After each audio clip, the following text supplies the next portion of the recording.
Very good evening to all of you. आज हम लोग देखने वाले हैं पीरियोडिसिटी चैप्टर का टॉपिक इलेक्ट्रोनेगेटिविटी, जो कि काफ़ी ज़्यादा इंपॉर्टेंट टॉपिक है हमारे पास। ठीक है, इसमें क्या देखते हैं, पहले डेफिनेशन एक बार चेक कर लेते हैं। It is define as the tendency of any element to attract the shared pair of electron.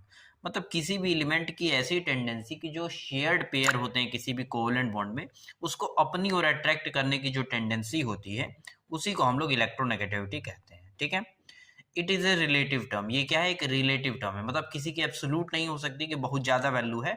हम ये कह सकते हैं कि उसकी वैल्यू जो है हमारे पास, मतलब इलेक्ट्रॉन डेंसिटी को अपनी ओर अट्रैक्ट करने की वैल्यू वो ज़्यादा है। ठीक है, अब आ जाते हैं फैक्टर अफेक्टिंग इलेक्ट्रोनेगेटिविटी। इलेक्ट्रोनेगेटिविटी को कौन कौन से फैक्टर अफेक्ट करते हैं? पहला फैक्टर है electronegativity directly proportional percentage S character, यानी परसेंटेज एस करेक्टर जितना ज़्यादा होगा उतनी ही ज़्यादा इलेक्ट्रॉन डेंसिटी को अपनी ओर अट्रैक्ट करने की टेंडेंसी ज़्यादा होगी। इसलिए हाइब्रिडाइजेशन के अंदर sp का सबसे ज़्यादा, फिर sp2, फिर sp3 का इलेक्ट्रोनेगेटिविटी रहेगी। दूसरा फैक्टर है electronegativity directly proportional positive charge on atom.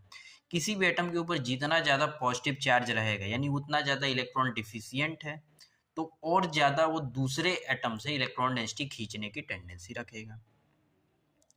तीसरा, electronegativity inversely proportional atomic size. Atomic size ज़्यादा तो इलेक्ट्रोनेगेटिविटी कम। चौथा, इलेक्ट्रोनेगेटिविटी डायरेक्टली प्रोपोर्शनल रहेगा हमारे पास जेड इफेक्टिव के, यानी इफेक्टिव न्यूक्लियर चार्ज जितना ज़्यादा उतना ही ज़्यादा इलेक्ट्रोनेगेटिविटी। अब जो क्वेश्चन पेपर में हमारे पास क्वेश्चंस वगैरह आते हैं, वो रिस्पेक्टिव ऑर्डर्स के आते हैं या इस तरीके के आते हैं कि इनमें से किसकी इलेक्ट्रोनेगेटिविटी सबसे ज़्यादा है। तो ऑर्डर चेक कर लेंगे। सेकंड पीरियड की अगर बात करेंगे तो फ्लोरीन, फिर ऑक्सीजन, फिर nitrogen, carbon, boron, beryllium, lithium. Third period की बात करेंगे तो जितना ज़्यादा पॉजिटिव चार्ज उतना ज़्यादा फॉस्फोरस, सिलिकॉन, एल्युमिनियम, मैग्नीशियम और सोडियम। पहले ग्रुप में बात करेंगे तो atomic size inversely proportional electronegativity, तो जो एटॉमिक साइज का ऑर्डर है उसका रिवर्स कर देंगे तो इलेक्ट्रोनेगेटिविटी आएगा। तो hydrogen, lithium, sodium, potassium, rubidium, caesium. Second period की बात करेंगे तो atomic size inversely proportional electronegativity, वही ऑर्डर लगा है, यानी बेरिलियम सबसे ज़्यादा, magnesium, calcium, strontium, barium. 17th group में भी साइज वाला ऑर्डर लगा है। सबसे ज़्यादा होता है फ्लोरीन का, फिर क्लोरीन का, फिर ब्रोमीन का एंड देन फिर आयोडीन का। ओवरऑल ऑर्डर की बात करेंगे तो फ्लोरीन, ऑक्सीजन, नाइट्रोजन, क्लोरीन, फिर ब्रोमीन, फिर आयोडीन, सल्फर, कार्बन, हाइड्रोजन।